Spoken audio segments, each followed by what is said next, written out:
Okay, we are live.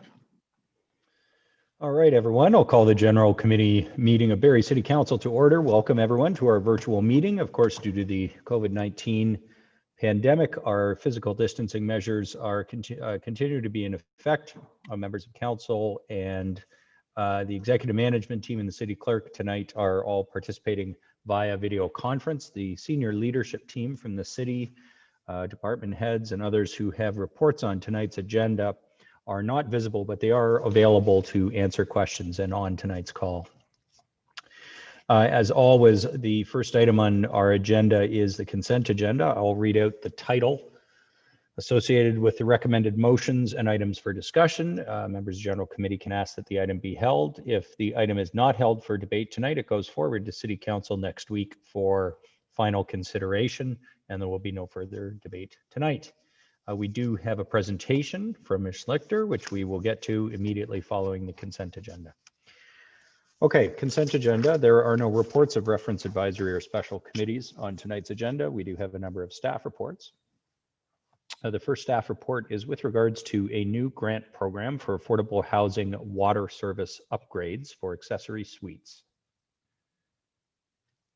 No holds on that. That is approved. We have a new staff report to revise the sign bylaw, to do with rail corridor signage. Hold, please. Held by Councillor Ripma. We have the business plan status as of June 30th. Hold, please. Held by Deputy Mayor Ward. We have a staff report regarding the surplusing of city-owned land at 72 King Street. No holds on that. It is approved. We have a confidential potential litigation and solicitor client privilege matter with regards to a Highway 400 crossing. No holds on that. The item is approved. Last, we have barrier-free parking stall implementation in Ward 2. Staff report. No holds on that. It is approved. We also have a number of items for discussion placed by members of council on tonight's agenda. The first one is regarding restrictions to student driver training on streets in Ward 7. That's put on by Councillor Harvey. No holds. That is approved. We have an investigation into parking restrictions on Osprey Ridge. That's put on by the ward councillor there, Councillor Kungle. No holds. That is approved. We have implementation of no parking restrictions on the north side of Moore Crescent from Copeman to Leggett. It's put on by Councillor Jim Harris. No holds. That is approved. We have an item regarding suspending the parking restrictions in the Allendale neighborhood surrounding the GO station. That is put on by Councillor Jim Harris, ward councillor as well there. No holds. That is approved. We have an item put on by Councillor Ripma regarding developing local talent in the arts sector and connecting local neighborhoods. No holds. That is approved. Finally, we have an item regarding a request for a map of social service facilities in Barrie. Hold, please. On that. Oh, sorry, was that a hold? Yes, please. Held by Councillor Ripma. Okay. We will now do the presentation, members of General Committee, and the presentation tonight is by Stephanie Schlichter, the Director of Economic and Creative Development, who will be providing a presentation tonight regarding her department, their core services and goals, and of course, economic development is first in our list of strategic priorities. So this is most welcome. Ms. Schlichter, the floor is yours. Thank you, Mayor Lehman, members of council, for the opportunity to speak. I'm just going to get my presentation going here. Maybe? Okay, there we go. Thank you so much for the opportunity to share with you and members of the community the overall focus for economic and creative development in the upcoming year. In November 2019, the city reorganized its operational divisions to best position the city to drive the mandate of economic development, which is to grow and retain jobs and investment, which overall contribute to a positive quality of life for residents. So through this reorganization, business development and the creative development functions merged into one department, economic and creative development. While our internal department name has changed, we do continue to use both our InvestBerry and our CreativeBerry brands and social channels to our external audiences, as we really want to build on the audience and brand recognition that they've cultivated to date. Through economic and creative development, we play a role across all aspects of the community, from business needs to workers' needs and the resident lens. So to that end, we define our purpose as uniting and collaborating within the community to deliver a suite of supports, programs, and services that will ignite economic growth and promote economic diversification and overall resilience. As a department, we collaborate both internally, and we have a wealth of partners outside the organization that we work with to help us achieve our goals. So from aspiring entrepreneurs to large business, investors, creatives, all levels of government, educational institutions, and all the business support organizations that connect to these groups, we work with them over initiatives, programs, services to really drive the economic development portfolio. And just as diverse as the groups we collaborate with are also the services that we provide. Engaging with our business community is our most primary in terms of understanding their needs and developing programs and services that support them. So business retention and expansion is a critical service. Ensuring that our businesses that we have and those that we are trying to attract can grow and thrive in our community means understanding our talent and workforce and making sure that we are building and attracting the right talent as our population grows. Investment servicing really focuses on how we work with our internal departments and the development and business community to get projects through our process and shovels in the ground. We also work with our Barrie Collingwood Railway and our Lake Simcoe Regional Airport on investment attraction and servicing. One of our key roles amongst all the other pieces is really marketing and positioning. It is critical that we leverage all of our tools and assets to build the perception of Barrie outside of Barrie so that we can position us as being ready for investment and ready to attract the talent that we need. Data collection and analysis is critical, and we are a collector and provider of economic data, from understanding our employment statistics to development opportunities, and making sure that those that are looking to invest in the community have the information they need to make those key decisions. Culture development is one of the new additions to our portfolio, and that's really driving how we support the arts and culture sector in increasing their impact to the economy and enhancing the vibrancy of our community and driving audience both inside and outside of the city to participate in our creative endeavors, including public art. And critical to our continued growth, of course, is entrepreneur and small business support. And that includes all of our Main Street programming that you find through the Small Business Center, through consultations and seminars, to working with our broader partners to make sure that we have all the components in place to support new startups that can globalize and scale up their offerings very quickly. All of these services combine to drive outcomes in 6 key goal areas that we believe economic and creative development need to be targeting to support the local economy.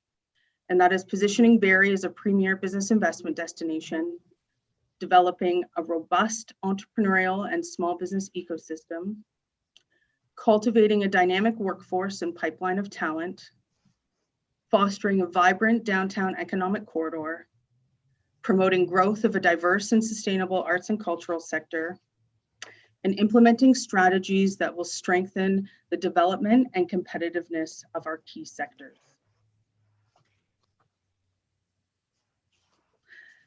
Each goal through our department has a series of 3 to 5 objectives that we've identified, as well as a set of short-term actions that will make measurable progress in achieving the goals we've set.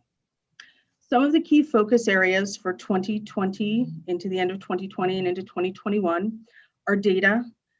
We need to understand who all of our businesses are. We need to be monitoring labor trends and needs that will help us better respond with policy, programs, supports, and other decision-making activities, especially as we deal with the recovery through COVID. Telling the Barrie story. So leveraging all of our assets and all of the great work that our companies are doing to build a perception of Barrie as a place that is dynamic, that is vibrant, and that is investment ready.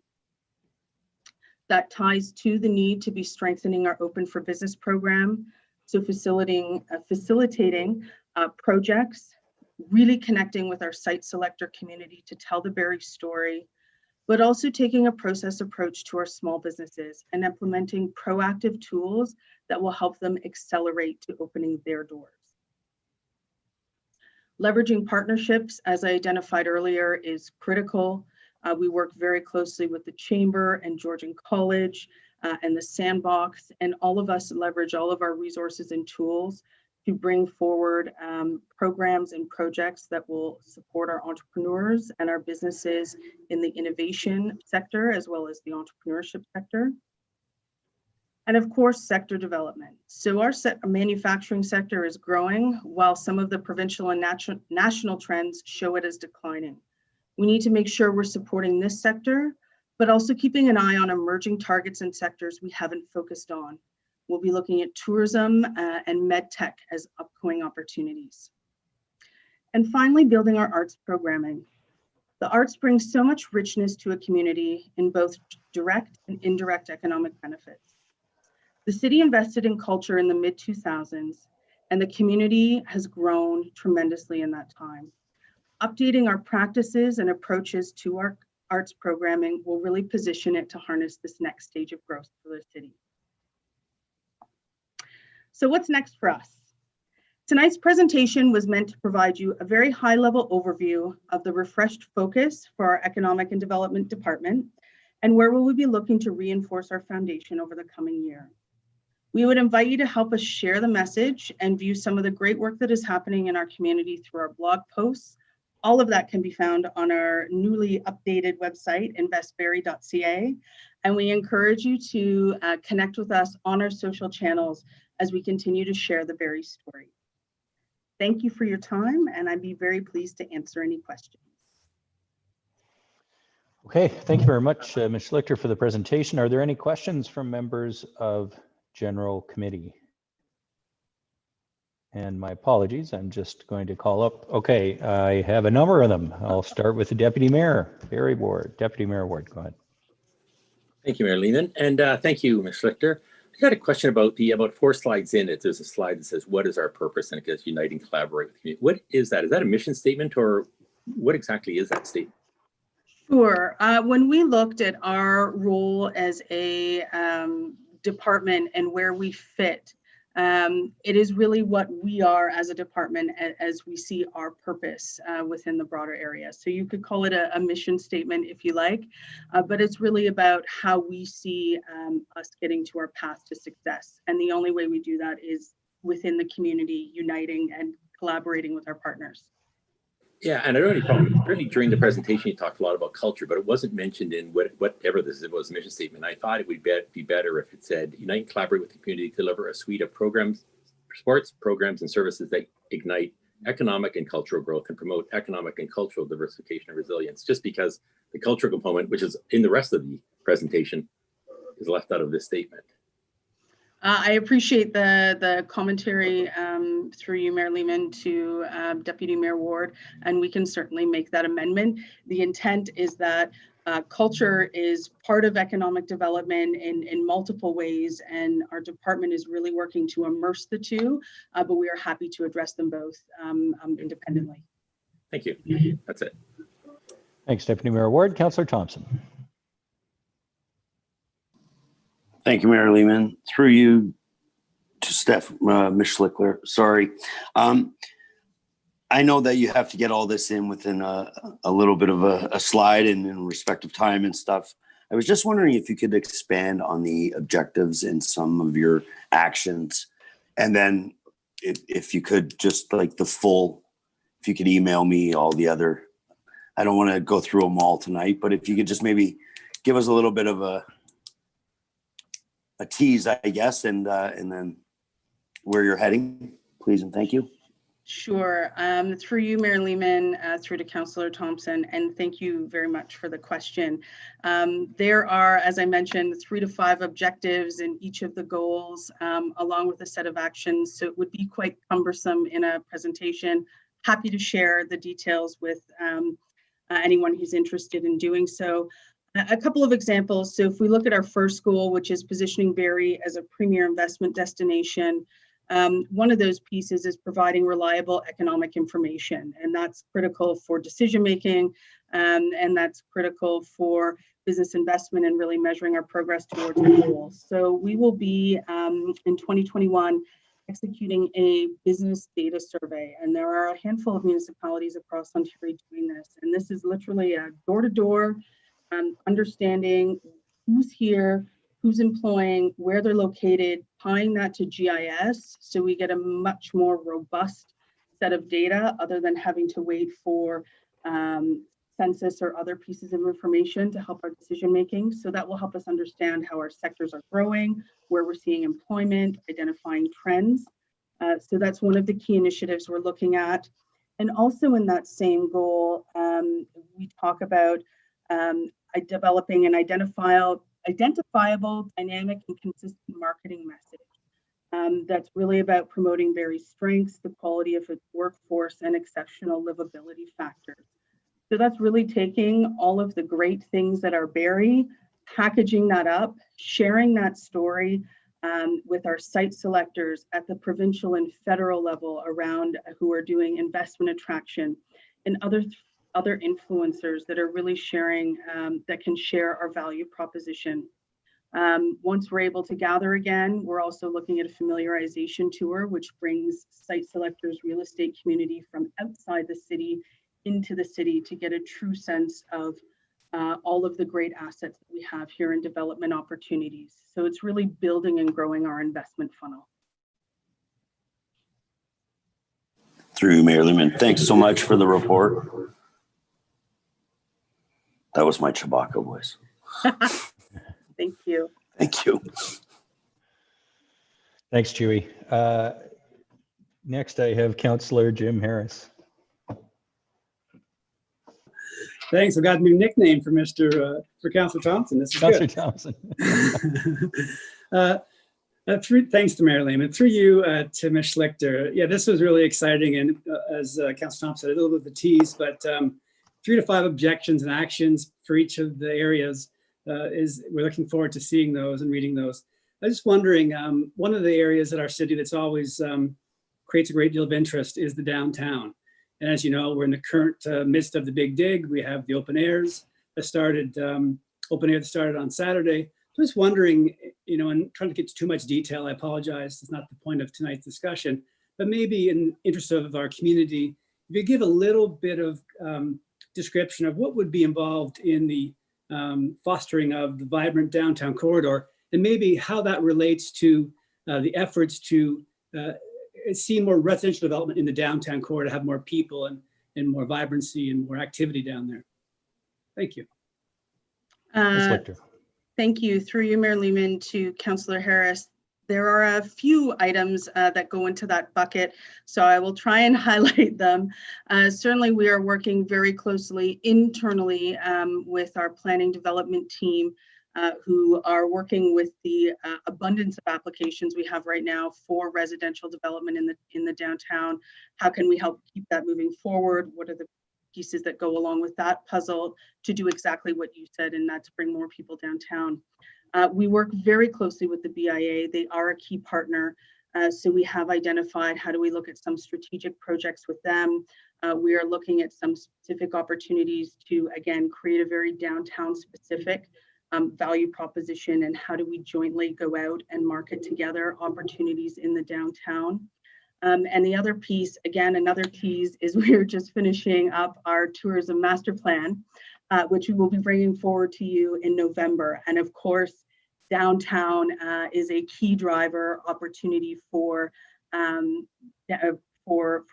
downtown revitalization and for developing our tourism market. So there are also a series of objectives in that program, and even as simply as a project, we're looking around wayfinding. How do we help people get to where they're going? We have some infrastructure currently downtown that's a little bit withered over time, and I think we have some really great opportunities to do some innovative projects that will draw support people to the assets of downtown. And then, of course, we're working closely, again, through IGM and other projects, the downtown precinct, through Sandbox, through all of the other projects that are slated for downtown, and how do we help facilitate and support those.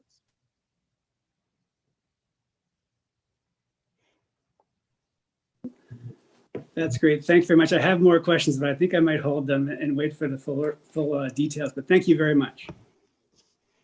Thanks, Councillor Harris. Councillor Kungl, did I see your hand?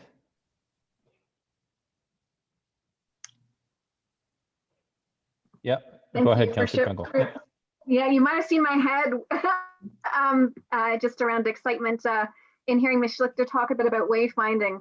And offline, love to speak with you about other pieces. So recently, we just experienced, another National Day, like World Alzheimer's Day was on September 21st, and a lot of work going in to talk about, how do we engage businesses around dementia-friendly communities, and seeing that is something that would be interesting to look at as a lens around business opportunities, accessibility, and whatnot. But I do want to just say very fantastic microsites that you've got through the Invest Barrie and the linkage to Tourism Barrie. I think most of my key questions were finalized, but I didn't know if there was anything to add around the commentary around your relationship with Tourism Barrie, and considering the time of the pandemic, has that strategy changed?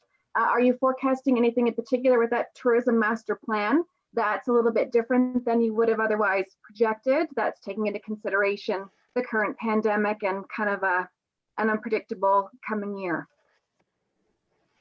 Ms. Schlichter. Thank you, Mayor Lehman, and through you to Councillor Kungl. Thank you for that.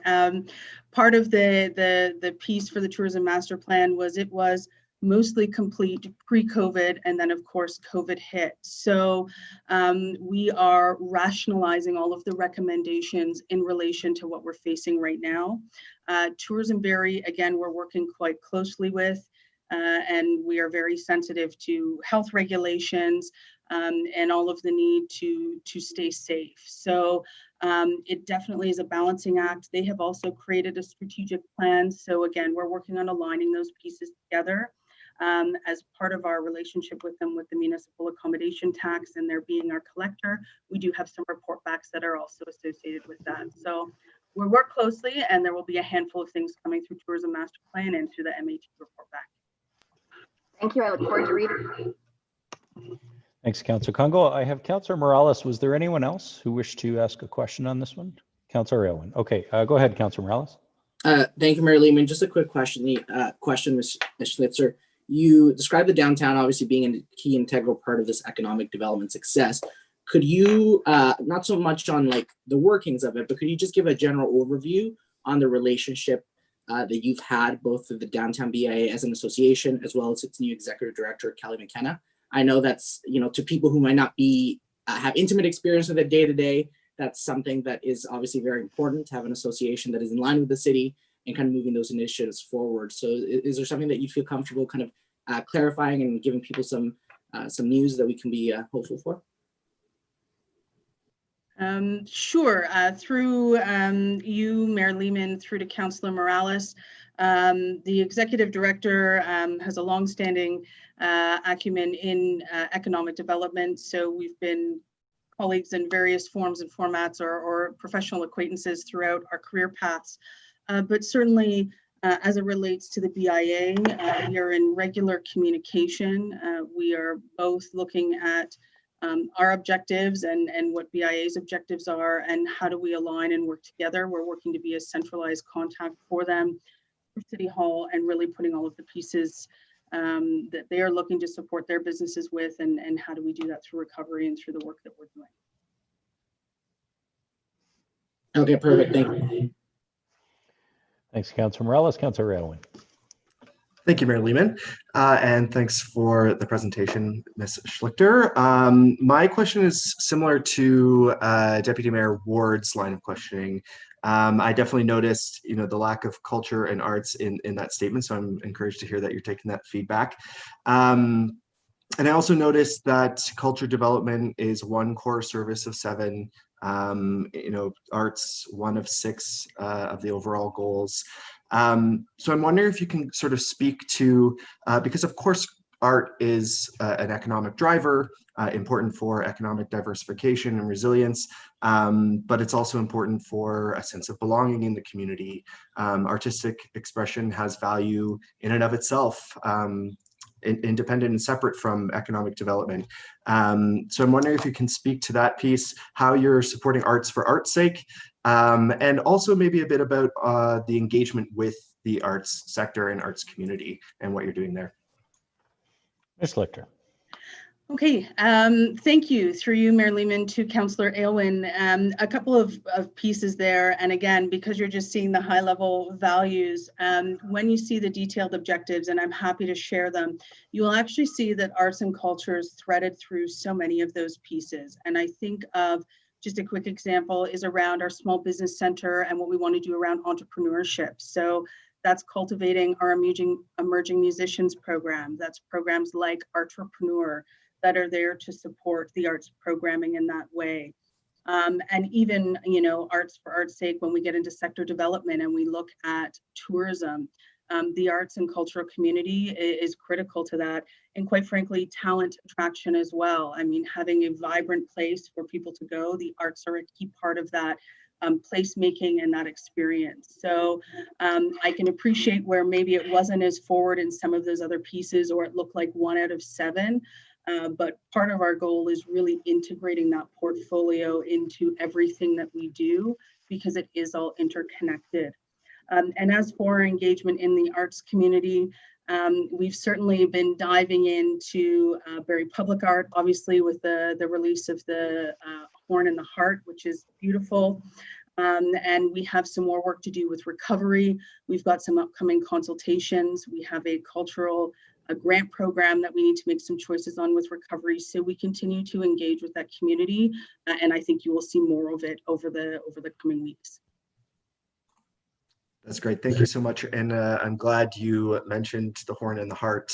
It's beautiful. I had a chance to go and look at it on the weekend, and I was blown away. So I hope everyone gets a chance to go down to Meridian Place and check out the new public art installation there. Thanks for your answers. Thanks, Councillor Elwin. Any other questions of Ms. Schlichter? I had a shout out, a comment, and then a question. So the shout out is to investbarrie.ca. So if, members of council and those watching, if you haven't been to the new website, do check it out. It's very clean. It is very much focused on Barrie's advantages as a place to live and work. And I love this line, which is on the landing page on why Barrie, the statement of what's our advantage. It says, experience what a boardroom to boardwalk lifestyle is all about. I know there have been many taglines and many attempts over the years to try and convey, the competitive advantage that Barrie brings because of our unparalleled waterfront quality of life. But I thought that one was really good. Anyway, the website's great. That's the shout out, or the comment and the shout out. And I guess the related comment is about talent attraction. In visiting major employers, I took a tour of one of our largest manufacturers last week. Ms. Schlichter and I did that. And in speaking to their leadership team, it's very clear that attracting talent is the #1 issue. In fact, they said, this was like code red, that trying to find enough people was the key issue. And one of the issues there is, as we know, Barrie is doing extremely well on the employment front. We'll hope that during a second wave, which we're into now, the situation continues to be strong. But I think over the longer term, so much of economic development has shifted from being about, the sort of race to the bottom to be the lowest cost business location to being one that is an added value business location. And so the departmental priorities needed to shift. I mean, 20 years ago, we talked about, this was our cost of water versus this, the cost of water in Brampton.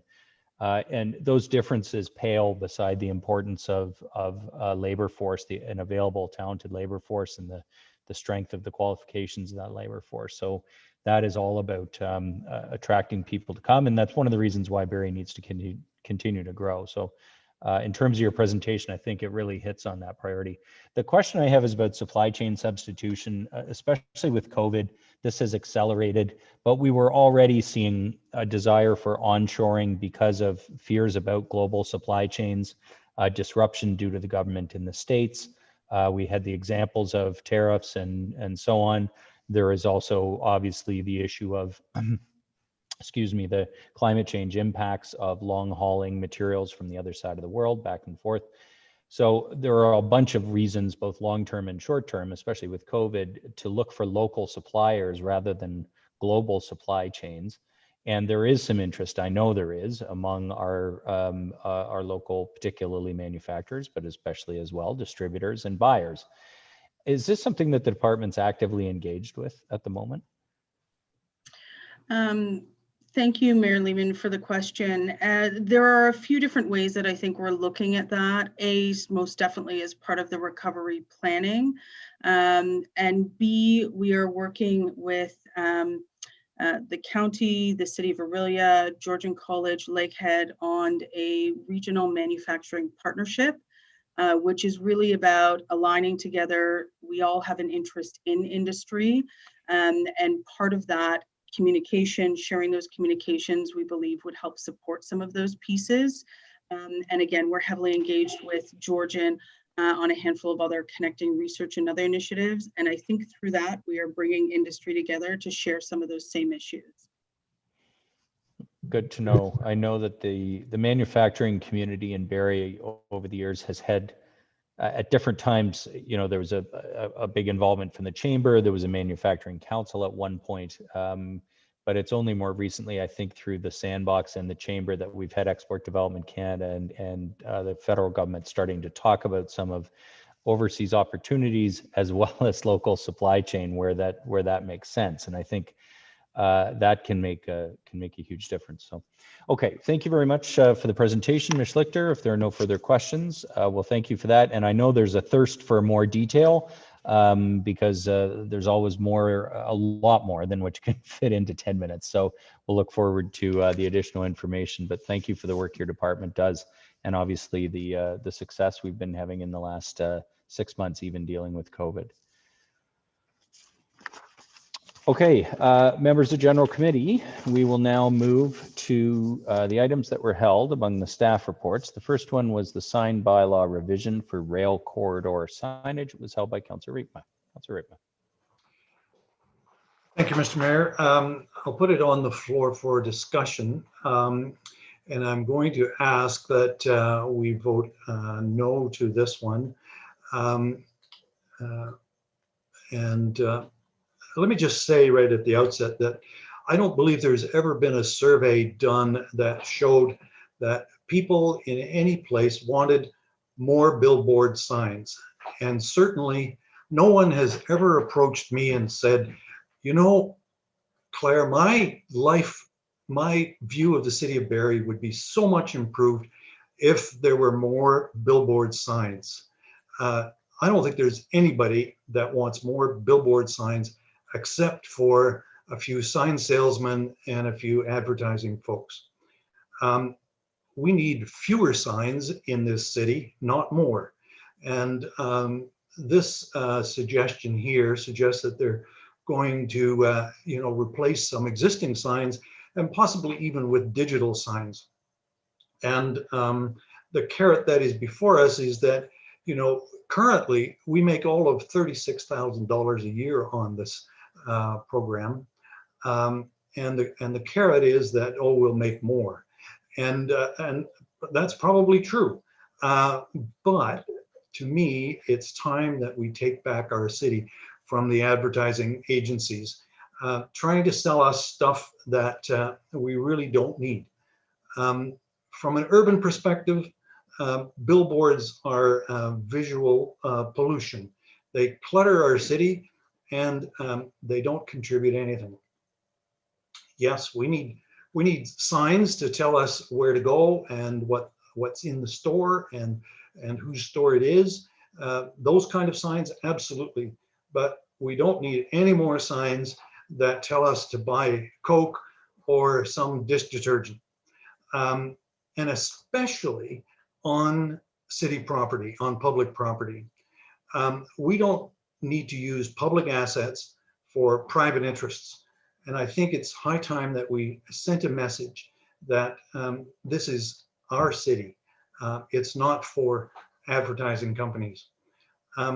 We probably need to review the whole sign bylaw, but that's a discussion for another day. There are probably lots of signs out there that don't have permits, and they're out there because we don't enforce our bylaws very well. But in summary, I would say let's not do this. We don't need to contribute to more sign pollution.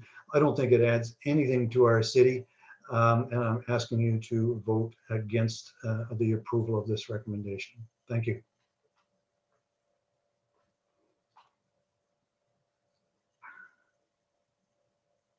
You're on mute, Mr. Mayor. Zoom mistake. Comments. Thanks, Councillor. Comments, members of General Committee who wishes to speak to this. Councillor Kungl, Councillor Aylwin, Councillor Harvey, in that order. Go ahead. Thank you, Your Worship, through you to staff. I was wondering if there is any further information or perception around the proposed benefits. So in reading this, and I know Councillor Rietma referenced about 36,000 in potential revenue. I saw the aspects around grandfathering existing and allowing that to be replaced, and then kind of a secondary piece through the change of this bylaw to then be additional. I wasn't seeing or capturing any specific information about a potential number of, or if there's a cap, or what would be the actual impact around opening this up to allow additional signage along that corridor.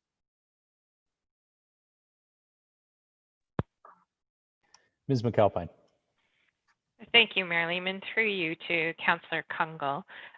So certainly the intent here is to allow the existing grandfathered signs, which would continue under the bylaw unless they were reconstructed and replaced. And if there was a gap in the period of time between them being removed and replaced, that would create a situation where that grandfathering would no longer apply. The intent would also allow for additional signage that would be subject to staff issuing a request for proposal. And in that request for proposal, they may choose to limit the number of signs. It's unlikely that we would allow for significantly more signage in discussing that with the staff in operations. But it is something that's intended to allow us to get that flexibility. There may be slightly better locations as roads have been widened, or ones that have higher visibility that allow us to have revenues to offset our short line rail operations and the costs associated with that. And frankly, the rail corridor has not presented the same constraints related and concerns related to vehicular or pedestrian traffic. And that's why staff, we don't recommend them on other city properties, but on the rail corridor itself, that traditionally has been a location, and it's staff's opinion that it's a viable location to continue and frankly expand. And then just a follow up, if I may, back through you, Your Worship, to Ms. McAlpine, is there a typical average revenue per sign? So it has been a number of years since we went out for the request for proposals last time, and there's a significant period of time to recoup the costs associated with installing this kind of infrastructure. So at the last time we went out, Councillor Rietman is correct, it was about $36,000 a year for 2 signs. Those were traditional signs, and there may not have been as much competition in the marketplace as there is now. However, our understanding is that in a higher visibility location, with increased competition in the market, there could be significantly more revenue, 3 times as much almost, for a single sign if it's in the right location. And the corridor does present more opportunities than in some other locations in the existing locations. And then for myself and anyone listening in this evening, and for broader council, as we talk about the corridor, but not a specific kind of length, and I don't have an appreciation of any parameters tied to how spacing might be regulated or not. Is there a maximum or minimum number that we would be looking at, just to give an impression of how many billboards could potentially be erected? Thank you. Through Mayor Lehman to you, Councillor Kungl. What staff had discussed was perhaps 3 additional locations along the entire corridor during the next 5 years, and view how long, how successful that was, whether or not there were any concerns with that. A maximum of 3 was something that was discussed. That's helpful, actually. I was leaning towards supporting Councillor Rietman's statement on this. I'll wait for other questions and correspondence to see where this goes, but I think, at least for me, that was helpful to understand additional locations, and then would further look to appreciate, if 3 additional locations, if I'm doing rough math, then I could be doing this really poorly if I'm thinking about 36,000 for 2 signs. So we're looking at less than $100,000 for the current 2 plus another 3. Is that considered by staff to be a significant cost recovery revenue generating opportunity, or from a value for money? I know it's a staff report coming forward with a recommendation, so I'm assuming so, but I just wanted to understand if we're really talking about upwards of a maximum of $100,000 per year in potential revenue. Through you, Mayor Lehman, to Councillor Kungl. With a digital sign, there is significantly more revenue that's associated with those signs. So certainly considerably more than the 18,000 approximately per sign that you would achieve with a traditional billboard, which is what we have right now. The corridor itself presents some opportunities with its proximity to Highway 400 for increased visibility, and those locations could generate upwards of $60,000 to $80,000 each sign in those locations with that visibility. That is a significant offsetting to our costs for the operation of the short line rail service. Okay, thank you.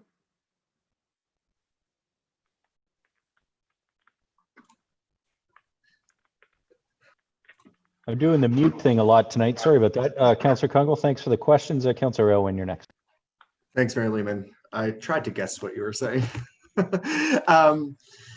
Okay, great. That was some helpful information. I actually wasn't feeling super passionately one way or the other about this, was leaning towards saying no to any more additional signage, but actually as I hear more, I'm even stronger in that position. I agree with Councillor Rietman that this is privatizing our public space. I hear from very few people who like billboards. Actually, one of the #1 things I hear about here in Ward 2 are the billboards at the 5 points, on the buildings at the 5 points. People are very, very passionately opposed to those billboards being there, which are, of course, grandfathered in. And I don't think it would serve our city well in the long term to be putting up more and more billboards across the city. And in particular, digital signs will really cheapen the way that our public spaces look. And you know, it depends on your ability to be able to pay for these billboards to be able to get your message out there. And I just don't think that's what we should be doing with our public space. It should be public space for everyone and not just those who can afford to pay for a big billboard. I'm wondering, Ms. McAlpine, if you could give us some more details, if you know at this point, what those additional 3 locations along the corridor would be. Through you, Mayor Lehman, to Councillor Aylwin. At this point in time, we have not issued the request for proposal. The intent was to determine whether or not council would have an interest or an appetite for additional locations, as well as allowing for the existing signs would be able to continue as long as there wasn't a break in the period of time or they were removed, where they were removed and not replaced. But the intent was to determine whether or not there was an interest. Certainly staff feel it's an opportunity, but any location that had visibility from Highway 400 would likely be something that would be of interest to advertisers. So the intent would be to issue a request for proposal and work with vendors to determine the most appropriate locations, again with the suggestion of a maximum of 3 additional locations was what staff had talked about. Okay, thank you. And I read in the report that there, you know, traditionally we've had concerns around traffic safety in regards to billboards. Those concerns don't extend to having a billboard near the 400? Is it because of just the speed and the divided highway that it's safer? Thank you, Councillor Aylwin. It's the distance. Some of it's the distance away. It's not like they would be directly abutting the Highway 400. And where we've had concerns with sight lines in the past have tended to be where signs are located on city boulevards or in sight triangles for traffic and for either vehicles or pedestrians who are traveling. Okay, thank you. I had a chance to drive today on Ann Street South over the rail line, seeing the billboards some of the billboards that are already there.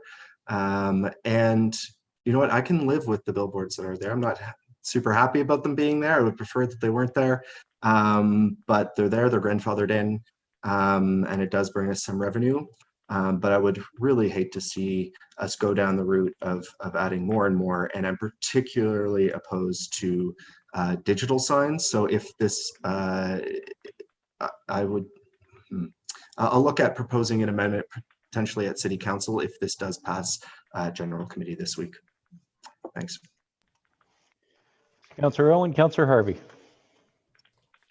Thank you, Your Worship. Actually, all my questions were answered through the questions from Councillor Kungl, but from listening to the responses from Ms. McAlpine, I'm quite confident that the staff is going to be doing this very conscientiously and not adding a ton of signs. And I know there was reference about some downtown signs. I just can't imagine that we've got any concern here that we're going to see a Young Dundas Square downtown Barrie. So I'm quite content with the way the report reads, and we'll support the report moving forward. Thanks, Councillor Harvey. Next, I have Councillor Morales. Thank you, Mayor Lehman. Councillor Kungl, you asked a lot of my questions, so thank you for your feedback, dead on. So Councillor Lehman, I just want to, again, I'm reviewing the staff report again, and from what I'm reading here, it's not a safety issue. Both the grandfather ones, the existing ones, whether they get repaired, replaced, or stay as is, it's not a safety issue. It's not an environmental issue for animals or people, it's not a safety issue for people. It's not an environmental issue as well. I don't believe that you're opposing it. I didn't hear from your comments that you're opposing it out of financial concern, because it's not a loss leader. We're not subsidizing and then losing money on it, as we do other services, by the way, that some would consider are for profit for other businesses or for uses that we shouldn't be in. It's not, I don't think it's a numbers issue, because as it's been said, it's the expansion of 3 more.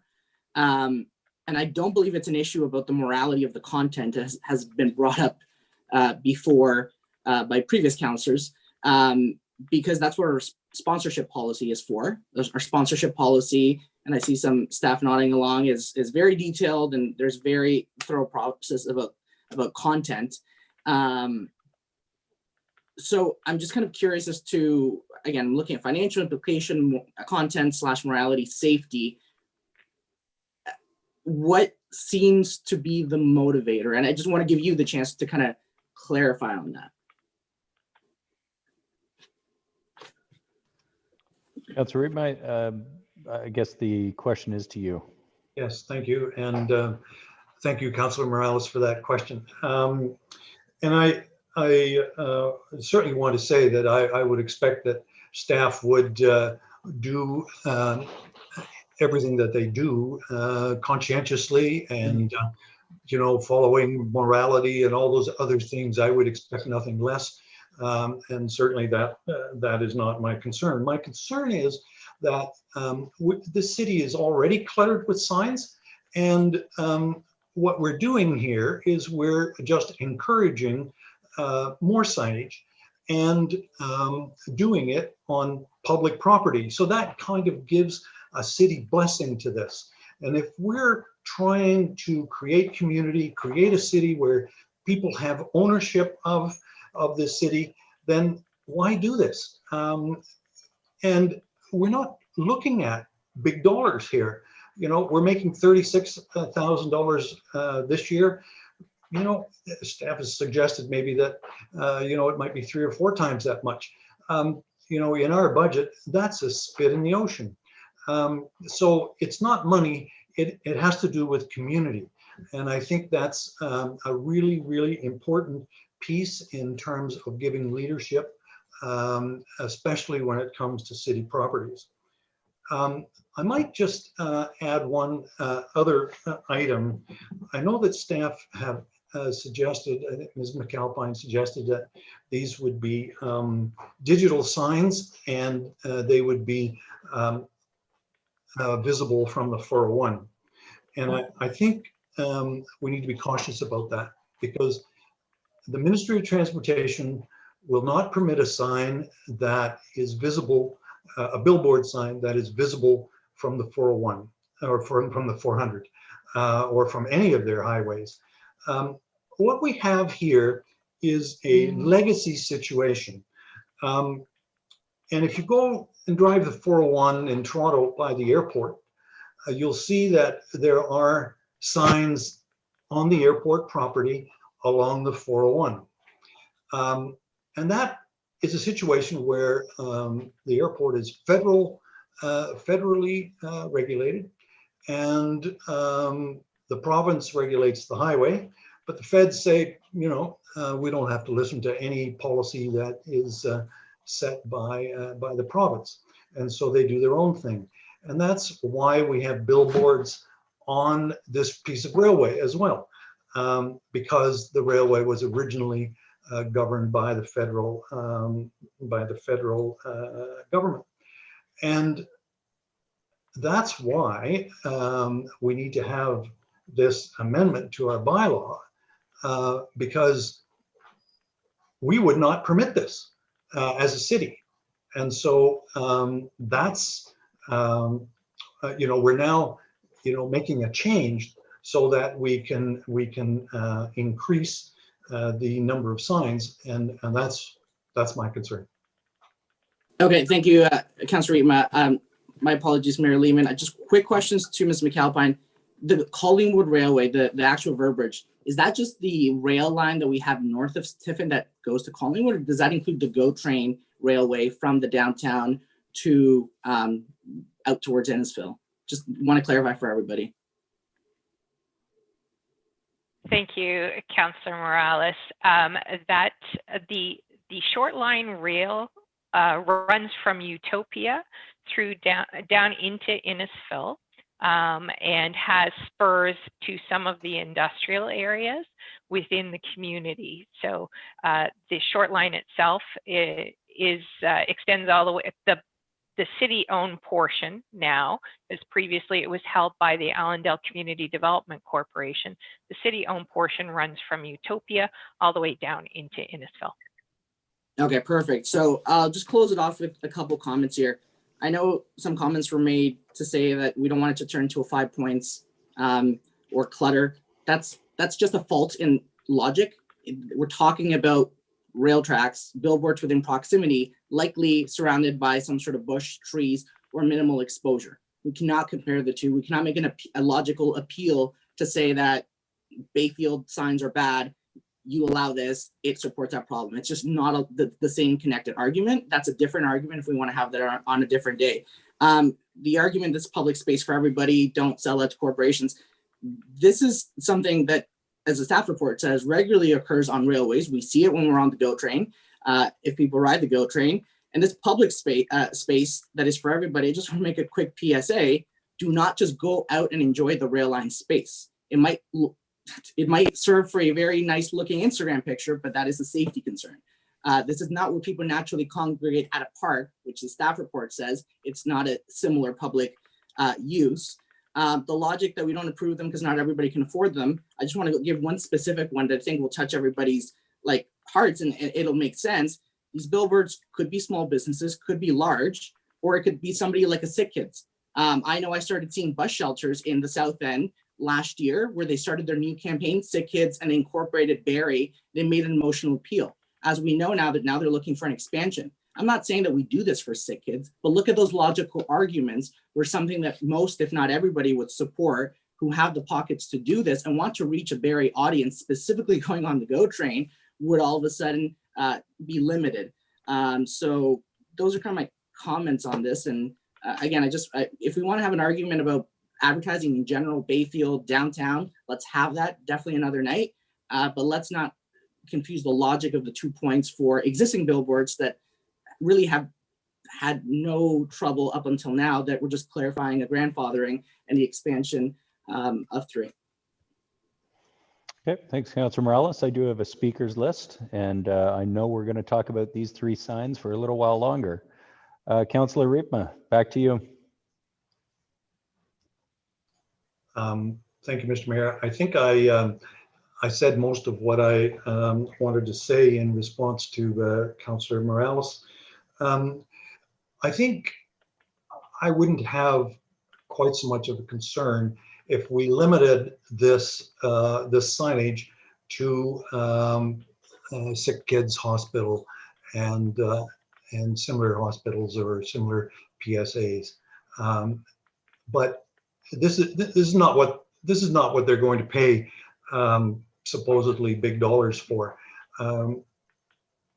Sign companies pay for eyeballs, and what they're hoping to get is lots of eyeballs so that they can lease these sign spaces for long dollars, and their whole purpose is to try to get anybody that's driving by to have a look at it. And so that's why MPO doesn't allow them near their highways, and I don't think we should either.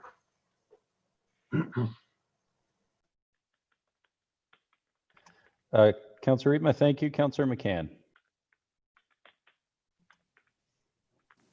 Thank you, Mayor Lehman. I have to commend Councillor Morales. He kind of took the words right out of my mouth. I've been completely aligned with Councillor Morales, but I do have a couple questions for the mover, Councillor Riepma. Have you discussed this with any other cities or any of our neighboring cities deciding to remove their signage? No, I have not. But in a previous life, I was the manager of corridor control for the Ministry of Transportation, Ontario. So I have a lot of experience with these kind of things. Okay, I think your motion's making a lot more sense to me now. Thank you for that information. I was kind of wondering where your passion came from, but I see it's from your maybe one of your past work histories. Maybe just the last question I have from you is, no, I'm sorry, everything's been already asked. So thank you, Mayor Lehman. Thanks, Councillor McCann. Councillor Elwin, back to you. Thank you, Mayor Lehman. I just want to make sure it's clear for the public watching too that if we vote this down, we're not removing the billboards because they are grandfathered, so the existing ones will still be there. But that if we do pass this, there's the potential for additional billboards, around 3 potentially, and digital signs. So it is changing the nature of what's there already. So I just wanted to make that clear.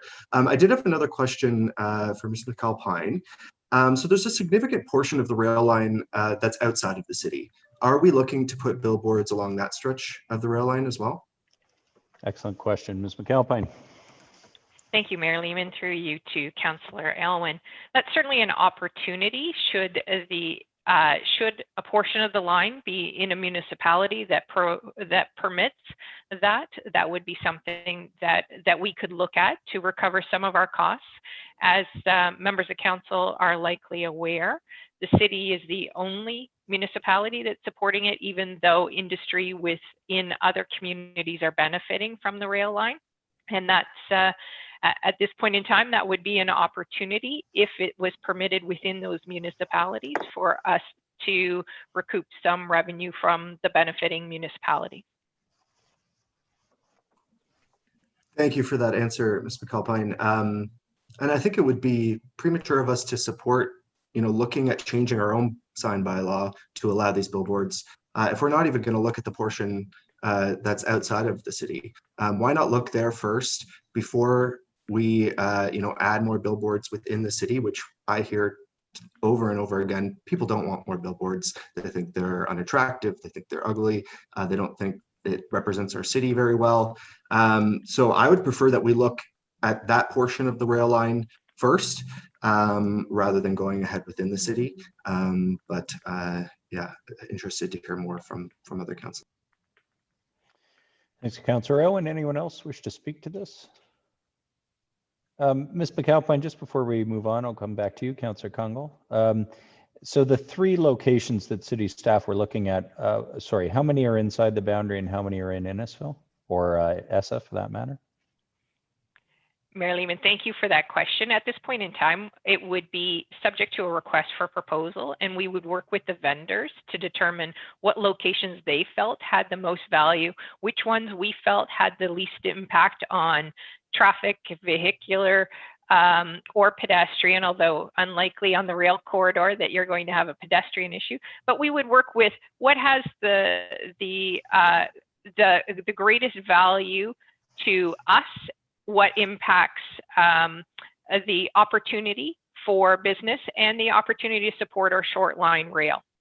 So we don't have specific locations at this point in time. It would be seeking proposals from vendors or bidders in terms of where they might seek with a maximum number that we would identify, and then working with a selected vendor to determine the most appropriate location. Thanks for that. As a process question, could those proposals be presented to City Council for approval with their specific locations and the details of the proposed signs? Thank you, Mayor Lehman. The procurement portion of it, no, but as identified in the staff report, what could be presented is for council consideration is on a site-by-site basis, the actual location. Okay, so just so that I understand, because we want to, sort of proceed in fair, in a sort of fair way with the industry, should we proceed, you would request submissions or proposals, and then the identified locations would be approved by council, obviously not the vendor or the terms of the engagement, but the locations. Is that how it would work? Thank you, Mayor Lehman. Should the proposed recommendation not be approved, any new locations would require on a site-by-site basis for approval. So that is an option, and it was identified as alternative number 2. It would delay awarding the decision, and it may impact whether or not there are bidders, but that's certainly an option. Okay, appreciate that. Councillor Kungle, back to you. Thank you. Your worship, through you to Ms. McAlpine or Mr. Miller, if he's available. It was more financial in nature. as we are starting to talk more about this being something that could support cost recovery, could you provide any insight around if the rail is operating at a deficit, noting that it is funded through the city? Are we, as part of the budget yet to come forward, is this something that, you know, we historically run a deficit in, and is there a typical amount that we're looking to recover? Through you, Mayor Lehman, to Councillor Kungle. The rail line has operated at times at a break-even situation, and when it was initially formed, and subsequently it has. However, it more recently has operated at a deficit, and part of the Deloitte report that was prepared recommended looking at alternative sources of revenue or offsetting sources of revenue to contribute to the short line rail should it choose, should Barrie continue to operate it. So this was an option to help offset that. The amount of the deficit, I would defer to Ms. Miller, since rail operations is in her area. Ms. Miller, off the top of your head, how much of a deficit are we running on the Barrie-Collingwood Railway? I'm sorry, through you, Mayor Lehman, off the top of my head, I don't have that number, but I'm happy to email it to council tomorrow. Okay. Yeah, thank you. That was only for handy. Thank you. Mayor Lehman, if I can, from memory, I think it is about $500,000 a year. 500,000 a year. Okay. Correct. Thanks, Mr. Prowse. Others who wish to speak to the motion?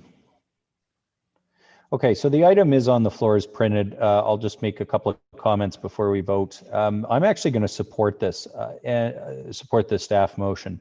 I really appreciate Councillor Riepma's passion to limit the number of signs in Barrie. Over 10 years in the seat, there have been a number of attempts to do that, mostly unsuccessful because there is legislation and in fact court decisions right up to the Supreme Court that have affected our ability as a municipality to control third-party signage, which is really a shame. When it was proposed that we have advertising in parks in limited circumstances as part of one of our master plans, I voted against that because I don't believe any commercial advertising belongs in our parks. And in fact, I don't think it really belongs in public spaces. This is probably the exception for me. It's a rail corridor, folks. It's a rail corridor. It is a piece of railway. And while it is publicly owned, and we certainly have the choice as the corporation or as a municipality as to whether or not we allow additional advertising or not, we're currently operating at a $500,000 deficit.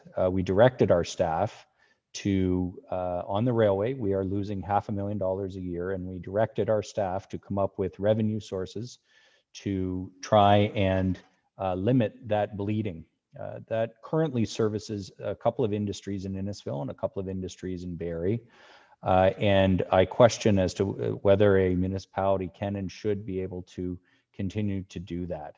I think we need to make an effort to at least explore these revenue sources and get the information. And so I am open to receiving the proposals from businesses to look at additional advertising along our rail corridors.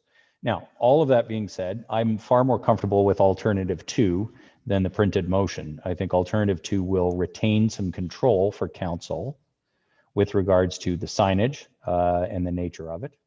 But I think it behooves us both from a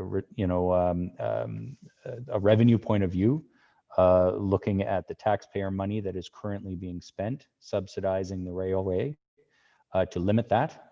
And also because the nature of signage is changing, and I believe we should at least go to market, find out what the opportunity is, and go from there. So the motion is on the floor as printed. Are there does anybody wish to move an amendment?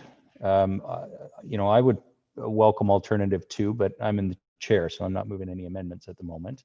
If not, I will call the question on the motion as printed. Councillor Elwin? Thank you, Mayor Lehman. I think this is a really important piece. The number, the deficit that we're running with the railway. From my memory, it was not that large. And I pulled up an article. I couldn't find the report as quickly as I would like, but from a Barrie Today article from August of this year, it says total annual revenues are around $300,000, while maintenance and upgrade costs are approximately $330,000. And there's no other numbers in the article, but I think we need some clarity on this, because that is an important piece of this debate. If we're running a $500,000 deficit on the railway, of course we need to find ways of addressing that. But if it's much smaller than that, then that definitely sways a decision on this. Okay, so we had just asked the CAO that question, and he gave us the $500,000 figure. If a member of staff can provide us harder data right now as we're making the decision, it would be helpful. So I don't know if there is a more detailed answer or multi-years worth of financials for the railway that can be provided to us on the call or on the on the meeting at the moment. Mayor Lehman. Ms. McAlpine. So there have been periods of time, certainly when we've stored empty rail cars, where in more recent history, where we have either broken even or been closer to break even. A lot of it depends on the number of car loads that are shipped or stored on the line. So as Andrea's team is the lead, and it looks like she has an answer. I'll leave it to the specifics, but I did want to explain that the number does vary depending on the number of cars shipped and whether or not we're storing cars on the line. Thanks for that. Ms. Miller. Thank you, Mayor Lehman. I'm going to ask Ms. Schlichter if she can give you some additional details, as she's been working with the operations team on some of the details. Ms. Schlichter. Through you, Mayor Lehman, to members of council. In terms of the deficit that CAO Prowse referenced, or the cost of running, those are annual operating costs. However, those fluctuate year to year, depending on, exactly as Ms. McAlpine mentioned, volume of cars, storage, and volume of business. So there is a budgeted amount that goes to the maintenance piece, as well as what we pay our operator to run those pieces, and there's some profit sharing. So that financial situation does ebb and flow. We can certainly provide council with an update of what that is, and I would get Mr. Fryery to help us with that piece. But I would say that this year we have seen an uptick in users, but certainly looking at signage as another revenue alternative is aligned with some of the work we're doing to try and look at all of the revenue options that are available to us as part of our work from the Deloitte follow-up.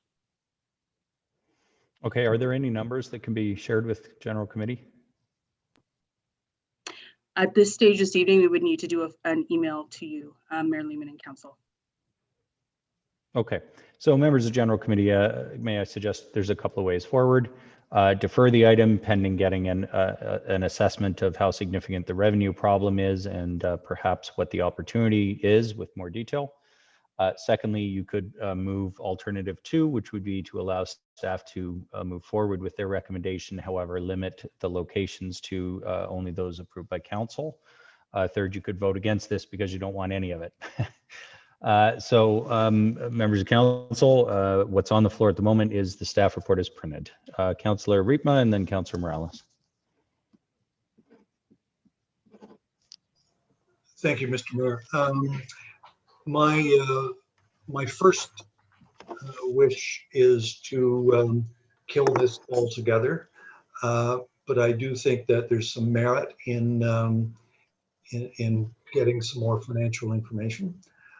So I would move that we defer this for a couple of weeks until we get a fuller picture of the finances on this one.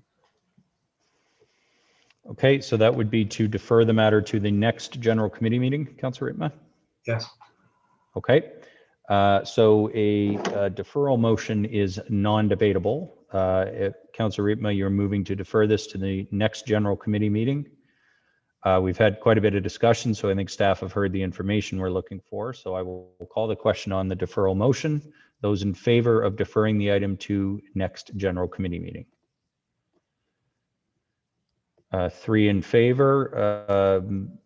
Sorry, I'm going to need those against just to continue to, sorry, I'm going to need everybody to indicate. So please either hold up a yes or no, but please do vote. All those in favor or opposed? Okay, the deferral motion fails. The original motion remains on the floor. Councillor Riepma, you still have the floor technically. Anything else at this point? No, I'm suggesting that we move forward with the motion that is in the staff report. And I'm asking you to vote against it. Right. Okay. Councillor Morales, then Councillor Jim Harris. Thank you, Mayor Lehman. Personally, to myself, it doesn't matter if we're running a $500,000 deficit, a $30,000 deficit, break even, or making $100,000. It's like we're looking for ways not to raise revenues. I commend staff for the storage of the tanks over the last couple of years. I know that was in Ms. Miller's department. Ms. McAlpine worked on that, Mr. Prowse and Mr. Frary. That was a home run. And if anybody just wants to recap on that, over $750,000, I believe, revenues of monies that we would have not made otherwise. So I want to emphasize, I'm going to be a little dramatic, literally money out of thin air to store empty containers. There was no fuel, there was no threat to safety, there was valid questions that were asked and they were answered. But there was a concern about visual cluttering, et cetera, et cetera. Our coffers, our taxpayers are now stronger by $750,000 plus because of that situation where the company out west needed somewhere to store them. That's the kind of innovative, out of the box thinking that I want to see that our staff have delivered.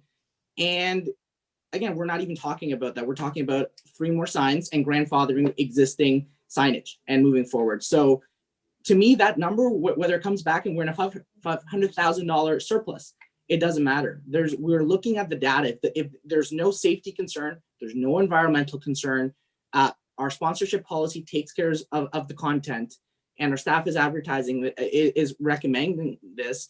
Like I said, the comment wasn't meant to be demeaning, but I don't want the public to read about this, listen to it, and think, is council looking for ways to turn away money because this is what it's coming off to?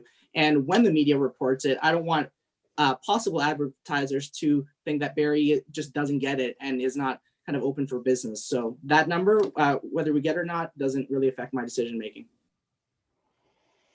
Okay, thanks, Councillor Morales. Councillor Jim Harris, and then I do want to bring this to a vote as we've debated it for about an hour now. Go ahead, Councillor Harris.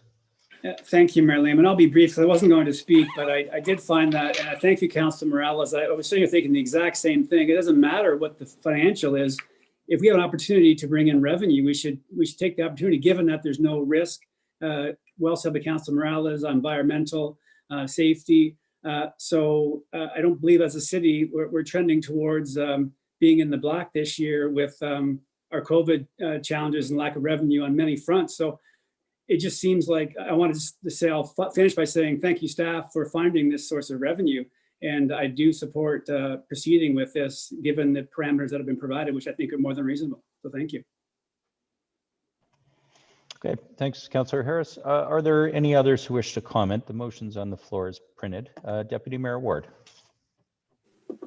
Yeah, just looking at the Deloitte report, which was last November, I guess, it says we ran deficits of $700,000 in 2017 and 2018, which I guess it's the situation has improved, but that it does say what the deficits were those years, so on the railway, because we did ask them to look specifically at the railway.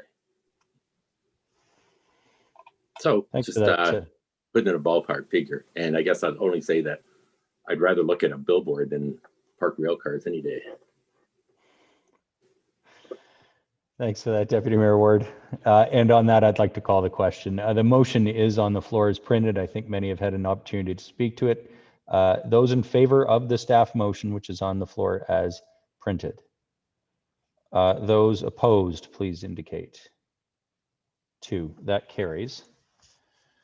Thanks for the discussion, members of council, and to staff for the report. The next item that was held by Deputy Mayor Ward. It's the business plan status as of June 30th. Deputy Mayor Ward.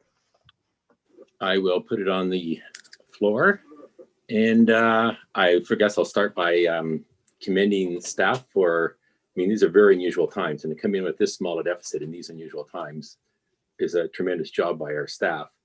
Of course, that the price of that reducing the cost was to reduce services, and I wanted to thank the residents of Barrie for their patience and in understanding why we had to do it. We cannot run a deficit. We have to balance our budget, and this was the way we had to do it, unfortunately. So I want to thank staff. The recommendation is to spend $150,000 on. Sorry, I've got the report right in front of me, but the $150,000 on the development charge study, community benefits change strategy, and bylaws update, about $105,000. And by coincidence, we had a letter from the Minister of Municipal Affairs and Housing today that sort of outlined finally what the replacement for some of what we're losing, which would be a 4% of all of the value of the land, which raises all kinds of questions. And I know that's one of the things this $150,000 will be looking at. But I guess I'm going to ask staff, whoever on staff can answer the question, if it's an early stage, but do they know yet whether with the various things that are underway, I understand going to 100% versus 90% for development charges and this 4% benefit, getting rid of section 37, is it going to be a wash? Are we going to come out winners? Are we going to lose? It's going to put more of a burden on local taxpayers. I guess does staff have any idea what this means? I'm going to go to Mr. Miller on this with preliminary numbers anyway. I don't know if anything is possible, but go ahead, Mr. Miller. Yeah, thank you, Mary Lehman, and feel free to jump in, Ms. Miller, when I'm done. I think if we separate the two pieces, so there's the DC element of it. So the changes in the development charges are certainly very positive for the city of Barrie. So basically, they're allowing the provinces basically done a 180 from what they were proposing last year. But the net effect is really allowing municipalities to charge for soft services the 10% reduction that was previously not allowed. So that'll certainly help the city. We are losing a few things such as ability to collect DCs for the airport and for parking. We're still looking at the overall impact to understand it. In terms of the CBC, I think that's where the more complexity is where we need to do a little bit more work to understand what's going on there. It's really more so replacing bonusing under the Planning Act, and the city's only really recently started getting into that regime. So I think that's the unknown piece. On the DC side, it's very positive for the city. Okay, thank you very much.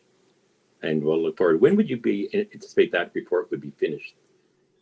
So sorry, Marilyn, this motion was kind of a preemptive because we're still doing some more work to understanding exactly the legislation in terms of, do we really need to do a full DC background study? So there's a lot more questions at this point than answers, but and there's more conversations to be had at the executive management table. We ultimately have 2 years to do it. So there's plus and minuses as to that. So more to come, basically. Okay. Thank you very much. Thank you, Deputy Mayor Ward. Any other comments on the business plan status? Councillor Morales. Thank you, Mayor Lehman. Very quick question. Actually, I was thinking about this the other week, so appropriate timing. Mr. Millar, would it be possible, again, you got to go out and commission the study, do the study, and you'll get a scope of work, and I trust staff with that. Would it just be possible if staff can, when we engage the firm that does the study, to capture the merits about different DC charges? And I know we already do that, single detached apartments, semis, different kind of units, but I mean DCs that are tied to the economic development principles that Ms. Schlitzer talked about. And what I mean is having maybe different DCs for brownfields, having DCs for specific sites that we would like to see developed, possibly in the downtown core, sites that we have deemed strategic. I think, in certain nodes, Allendale, other specific areas, it's very kind of piecemeal when developers say, look, I have a site in Allendale, or I have this site in a node, I'm giving X number of affordable units, and they go through the CIP, they apply for those things, also brownfields, and there's a limited pot. It becomes, we've already made comments before that it becomes this exercise about, you let staff decide and go through the check marks, but sometimes there's not enough money. Could this study, is the question, explore having different DC charges for different types of assets, as well as different locations that meet our strategic needs. Because I think we can all agree, a single detached home in a green field in the annexed lands will have very, very different, higher costs than a additional unit of a building in the existing Barrie, in existing infrastructure such as downtown. And can that be reflected in this study so we can both encourage economic growth and also somehow solidify it in our policy and kind of take the politics or perceived politics out of the way? Mr. Miller. Through you, Mayor Lehman. So Councillor Morales, there's a lot in that question. The intent of this exercise was really to kind of incorporate the legislative changes that the province brought in, if the city so chooses. So primarily that's the 10% reduction. I believe there was a motion in council a few weeks ago where Ms. Slichter and her team was looking at to look at economic opportunities for such incentives that you're speaking with about brownfield developments under the Planning Act. And I would probably suggest at this point in time that would be the way to go in terms of how do you incent, how do you more or less pay for the development charges through that. Subject to any comments from Mrs. Miller, I think that's again, this is really more the intent of this anyway, was really more, we're hoping we don't have to do a full-blown open up the whole DC bylaw. It was just to deal with those services where the legislation has changed. Mr. Miller, just to be clear though, as well, we already do have area rated charges for the secondary plan areas. So to Councillor Morales's point, we are capturing some of the additional costs of that greenfield development with higher charges, slightly higher charges, admittedly, on single detached and ground related development, all forms of development in the annexed lands. That's correct. Ms. Miller, did you want to add anything to that? No, Mayor Lehman, I think that Mr. Miller answered it appropriately. Okay, thank you very much. Councillor Morales, anything further? No, okay. Anything further on the business plan status, members of General Committee? Okay, seeing none.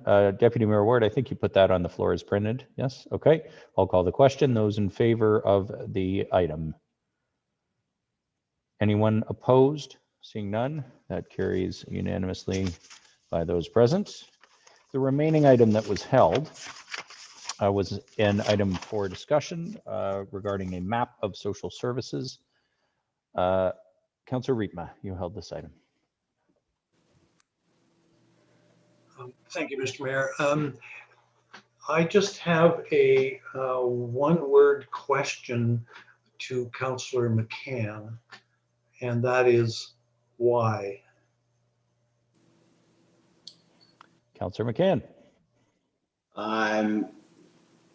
If I can amplify the drama and dramatics, Councillor Riepma, I'll answer it back with one word: information. Well, you know, compared to the hour and 15 minutes on 3 billboard signs, this debate is kind of leaving me lacking so far. Gentlemen, would you care to expand on your question and your answers? All right, I will do that. I think that staff have plenty to do at this point, and I'm not sure that we need to burden them with further work. I don't think I need, what do I need the information for? Or what does the councillor need the information for? I don't know that we need to have staff doing work that maps, every education facility, every recreation activity, every training center, every church, every mosque, synagogue, place of assembly, banquet halls, hotels, daycare centers, and anything else that is included underneath the definition of a social service. I guess the question I say is, what is this for? It seems to me that it's unnecessary. If we need to know where these kinds of uses are permitted, then we already have that information. It's part of our zoning bylaw, and A map is attached to the 2016 report. So I'm kind of at a loss as to why we would do this. It's an awful lot of work, and it would be outdated a week after it's done. So I really question why we would do it. Okay, sorry, Councillor Riepma, had you put the item on the floor as printed before asking your question? I guess I didn't. Okay. I'll put it on the floor as printed with the recommendation that we don't approve it. Okay, and thank you for that. Councillor Thompson. Through you, Mayor Lehman. I will be supporting this. I think information is very important. We've had presentations where we've had to halt the meeting for measurements, which without the proper information, it's very tough to make proper decisions. So I think this is something that's very important that we should look. So I will be supporting it. Thank you. Thanks, Councillor Thompson. Councillor Aylwin. Thank you, Mayor Lehman. Maybe a question for staff, perhaps Ms. Miller, or if Ms. Banfield is on the line. Is this information that's readily available, or will it be a labor-intensive process? Ms. Miller. Thank you for the question, Councillor Aylwin. Through you, Mayor Lehman. The information is available, and yes, our development services team, in conjunction with our GIS team, can pull that together. That's great. Thank you. You know what? If I'm one thing, I'm consistent. I like information, and I think we need as much information as possible when we're making all our decisions. So I'm supportive of this. If it helps us make a better decision, why not? I know requests for information on other things have been rejected in the past, but let's remain consistent on that. Okay, thanks, Councillor Aylwin. I'm just going to urge members of council. I'm going to very strictly define this item because I know there's a temptation here to probably get into a much broader issue. The item that's on the floor is whether you want a map made or not. Please confine your comments to whether you want a map made or not. Deputy Mayor Ward, you're up next. Thank you, Mayor Lehman. My question is actually on definition. Does staff have a definition of social service facility? Because I don't know if I want to see a map of every halfway house and every group home in the city of Barrie. So I'm not sure what a social service facility is. And I'm wondering if it's actually a definition they're going to be using. Yep, Ms. Miller. Through you, Mayor Lehman, to Deputy Mayor Ward, yes, there is a definition in the zoning bylaw, and that's the definition that we will base this map on. Thanks, Deputy Mayor Ward. Councillor Harris, Jim Harris. Thank you, Mayor Lehman. Through you to, I'm going to maybe guess Ms. Miller. Would there be utility in having this map for staff as well? Ms. Miller. Through you, Mayor Lehman, to Councillor Harris. Certainly, staff have access to it on a regular basis through our portal. So if we were looking something up, we certainly would have access to it. But information, as others have mentioned, is always good. And a consolidation of that, I'm sure we'll be able to continue to use it moving forward. Thanks for that answer. I agree with Councillor Aylwin. I think this information would have utility and have value. So for that reason, I will support it. Thank you for that. Councillor Harris. Councillor Kungle. Thank you, Your Worship, and through you to Councillor McCann and potentially Ms. Miller. Just looking at a time frame, so I think it was helpful, Ms. Miller, to hear that it was readily available. I've got no concerns with the request, but as it is tied to supporting us with decision making and the benefits of such information, I'm assuming this will be something that's readily available and not something that could defer other conversations if they come to council for decision making.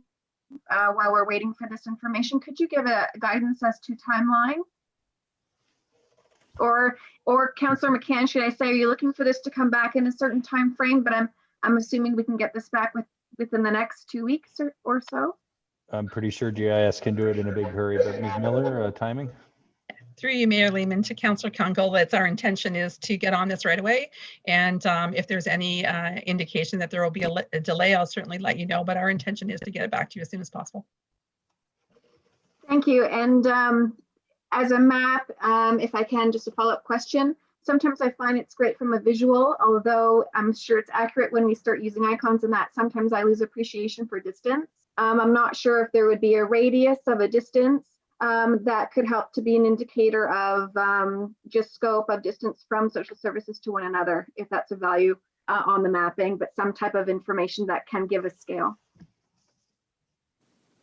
Through you, Mayor Lehman, yes. Thank you. Yeah, it would be great, absolutely. Okay, any further comments or questions on this item? Deputy Mayor Ward's put it on the floor as printed. I'll call the question. Those in favor of the item, please indicate. Anyone opposed? None. That carries. That completes the items that were held for debate on tonight's agenda. We have no information items. It brings us to inquiries. Deputy Mayor Ward, do you have any inquiries of staff? No. Any other inquiries of staff from members of General Committee? Councillor Jim Harris, go ahead. Thank you, Mayor Lehman. Through you to Ms. James Reed. And some other councils may have had this inquiry. I don't think that far ahead, so I have it in myself, but my residents have. Halloween and recommendations from the health unit. Have we heard any recommendations from the health unit about how to best proceed with Halloween this year? And if so, what is that? Thank you. Ms. McAlpine. Sorry, Ms. James Reed. Thank you. Through Mayor Lehman to Councillor Harris. Thank you for the question. This has been a topic of conversation, and we are getting a lot of inquiries about this through Service Barrie and on our online channels. I have raised that question with our emergency control group as early as on Friday, and the health unit had indicated that they were going to take it back and get us more details. So hopefully we'll have an update for you this week from the health unit. At this point, there was no directive that Halloween would be canceled, but there has been some warnings from Dr. Gardner that it's probably proceed with severe caution. So we are hoping to get an answer, because we do know that people are finding that lack of direction a little bit awkward for them if you're going to open the door and give candy out or send your children out. So we are really looking for a response, hopefully in the coming weeks, or this week, I should say. Great. Thank you very much. Thanks, Councillor Harris. Any other inquiries of staff, members of General Committee? Seeing none, I have one. Mrs. Miller, we had some information, I think, today from Build regarding an open for business survey, and I understand that's sort of hot off the press. And was hoping you could share it with members of General Committee tonight. Thank you for the question, Mayor Lehman. And yes, I am very happy to let members of council and the community know that a municipal benchmarking study that was requested by BUILD, which is the Building Industry and Land Development Association in Ontario, and it was completed by Altus Economic Consulting. And it kind of took a look at the factors contributing to affordable housing issues. Barrie ranked #1 in that benchmarking study, and it took a look at approval processes, approval timelines, and government charges across many municipalities, and particularly in the GTA. And it compared approaches and results, and Barrie came in as #1 across those categories. With an average score of 3.3, and followed by Burlington at 3.7 and Oakville at 5.0, and then there's a whole list of others. So I think that certainly staff are very proud of this accomplishment, recognized by the building industry, that we are open for business, that we are solutions oriented, and that we are driving successes. And certainly if members of council are interested in this report, I'm happy to circulate it or to provide more detail in a memo if that's what you're interested in. Thanks very much for that, Ms. Miller. Yeah, I see in the email, I don't have the study, or I haven't seen the study yet myself, but I understand the question was, what are the impacts of municipal processes and approval times on housing supply and affordability in the GTA? And we literally ranked the best of the municipalities in the survey, and that included all of our peers in Southern Ontario.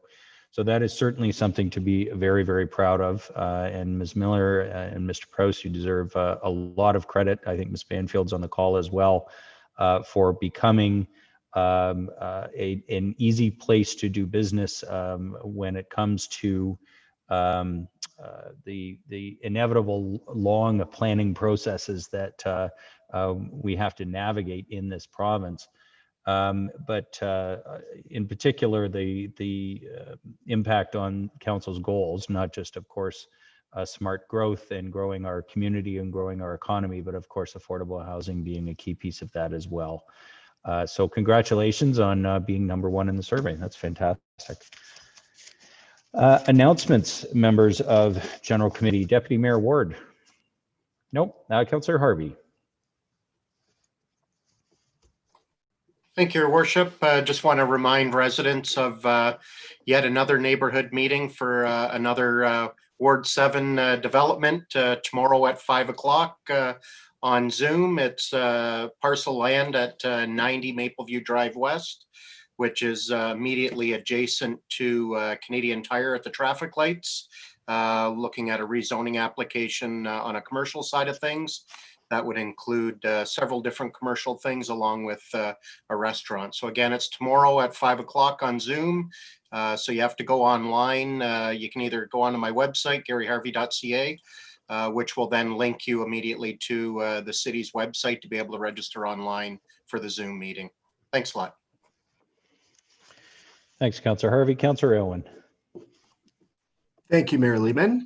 I would like to announce, it's already been announced, but I want to highlight it for the public that the Barrie Public Library is now fine-free.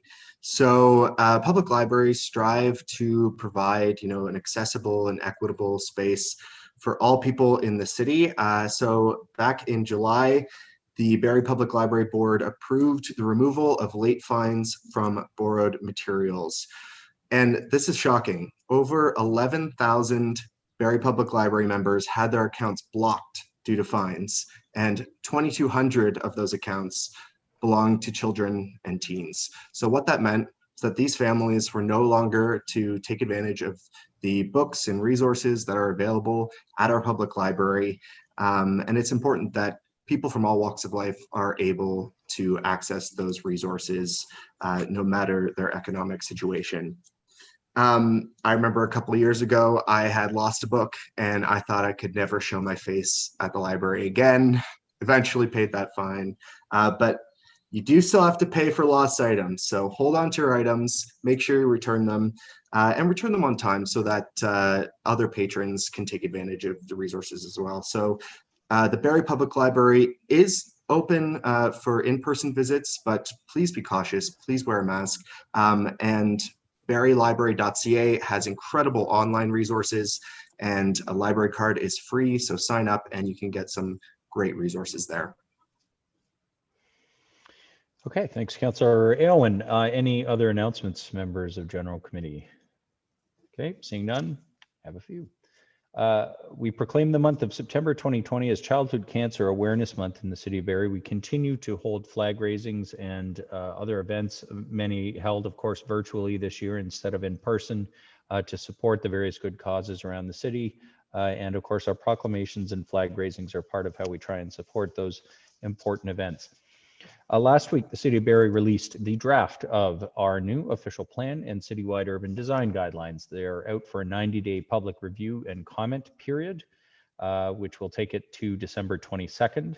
To get involved in planning the future of Barrie, please visit buildingbarrie.ca/official plan to review the documents and learn how you can provide feedback.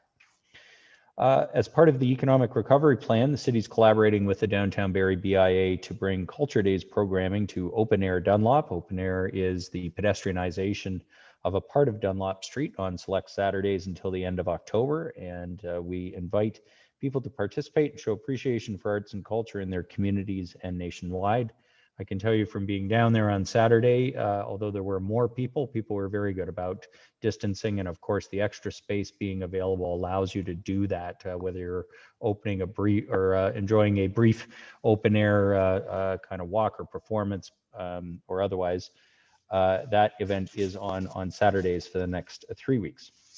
The majority of the programming will have to take place online, obviously, because we cannot have large gatherings for performances or indoor performances. So you can visit the website to see information on that. Starting today, September 28th, Barrie Transit has returned routes 1, 6, and 8, along with route 100 to 30-minute frequencies. So back to full service on those routes. These routes have shown already the highest volume of riders, and the increased frequency should better support physical distancing on board. Staff will be continuing to assess volumes and working to put the required resources in place to return to normal service levels across all routes. That is our intention. There is more information at barrie.ca/transit notices. While we're on COVID-19, there are, of course, new provincial gathering restrictions in place to reduce exposure, given the increase in local and provincial numbers. The new limit is 10 people at an indoor event, 25 people at an outdoor event. But obviously, with the kind of case numbers that were announced provincially today, with increasing concern about spread into more vulnerable populations, not just in Toronto, but indeed here in our part of the province, we're into a second wave, folks, and we are going to have to go back to doing what we did in the spring. What that means is we need you to shrink your close contacts as much as possible to only those in your own household. Think carefully about what you're going out to do and indoor activities. Parents should screen children for symptoms of COVID-19 every day before they leave for school. Please continue to refer to the public health websites for information. Now, I know there's also been a lot of questions about testing. RVH has opened the 29 Sperling site, but it is not drop-in. You do need an appointment. And the new provincial guidelines are, please only get tested if you are symptomatic. The sort of peace of mind tests are going to have to wait. We need to prioritize people who are showing symptoms of COVID. RVH has asked specifically for us to get that message out. I do want to compliment city staff and RVH staff who turned 29 Sperling into a testing site in a few days. Originally, that was going to be weeks. It was up and running today. RVH can move mountains when they need to, and our staff have helped them move a mountain in this case. So thank you to city staff in multiple different departments, from road right-of-ways to facilities and so on, for helping RVH turn around in one weekend the need for a new expanded testing site. It's unfortunate that we need this, but we do need it now, and we are going to need people to do what they did in the spring and help stop the spread. Self-monitoring, hand hygiene, wearing a mask are the most important things that all of us can do, and respecting the need for physical distancing. In a related note, our waterfront parking restrictions are still in effect as per the current COVID-19 emergency measures bylaw. Even though the weather may be changing, those are still in place. The community centers are open, but you do need to reserve a time for use of the facilities. We thank everybody who's using those in a responsible way. People are doing that. There are health and safety protocols, of course, that have changed with COVID to use those facilities, but they are all open to the public. I wanted to note, finally, two other things. The City of Barrie is seeking to appoint Barrie citizens to the Anti-Racism Task Force. The task force's mandate is to promote a stronger understanding of the needs of the city's racialized populations, guide anti-racism actions and activities in Barrie. The applications are online. They can be submitted using the application form at barrie.ca/committee vacancies. They are due by the 19th of October, Monday, the 19th of October at 4:30. You can get more information from my office if you wish to call 792-7900. There is additional information online. Okay, members of council, the final item of business is the circulation lists. Any comments on the circulation lists from September 21st? Councillor Kungle. I jumped. I'm waiting for the 20. Oh, sorry. I'm waiting for the 28th. Sorry. Okay, no problem. Anything from the 21st circulation list, members of council or committee? Seeing none. 28th, Councillor Kungle. Yes, could I hold A1 200928 regarding a memo about the clothing textile curbside collection pilot program. Sure. What did you want to do with it? Just had a question for staff. Okay, thank you for that. I had actually intended to move that item to Finance Committee for a presentation from Cornerstone. So I don't know if you want to ask your question tonight, or we could deal with moving it to committee. I guess I'll move to committee. I don't sit on Finance Committee, so I guess I'll go back for you, Your Worship, to identify. I think it's a point of clarification. It might come back through Finance Committee, but then would I receive that as an update through circulation? So all members of council can attend the Finance Committee meeting if Okay. you're able to, but if you had a question on the memo, you could go ahead and ask it now. Councillor Kunkel, go ahead. That's okay. I'll hold and I'll try and make it, and I'll deal with it offline if I can't. And I'll connect about the date of that. Thank you. Thanks, Councillor Congo. So members of General Committee, I was going to ask that this item be referred to Finance Committee on October 6th for a presentation by Cornerstone. I know there's been a lot of interest in the opportunity. It is a significant one for the city. And if we could invite Cornerstone to come and make a presentation to Finance Committee, all members of General Committee can attend. Obviously, only members of Finance Committee can vote on a motion on that night. But I would like to give the opportunity for Cornerstone to come and talk about what they do and why and how they might partner with the city. So I will make that motion. Any discussion or comments on that? Okay, seeing none, I'll call the question. Those in favor of referring the item to Finance Committee for a presentation? Okay. Seeing none opposed, that carries. Any other items from the circ list? Okay, seeing none, we do not have any items in closed session. That completes General Committee's agenda. Thank you all. We are adjourned.